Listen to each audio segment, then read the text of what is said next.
I'm Gavin Berry, and I'm one of the trustees of Summerville, which is a 20-apartment block of flats in Cape Town. We had a problem with electricity costs. A lot of our tenants got really upset because of the increasing price. So we decided to have a look at the opportunity of doing solar. To be honest with you, in the beginning, I didn't think it was going to be cost effective. So I started out expecting to come back and tell the trustees that it was too expensive, but to my surprise, it turned out to be very affordable.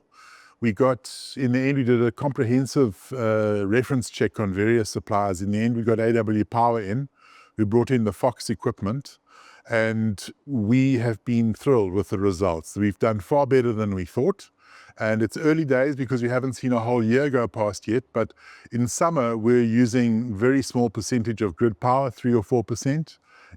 Right now, which is April, it looks like we're using about 15%, and the costs to our overall body corporate are way below what they were before. So we're very pleased with the result, and I'd highly recommend it.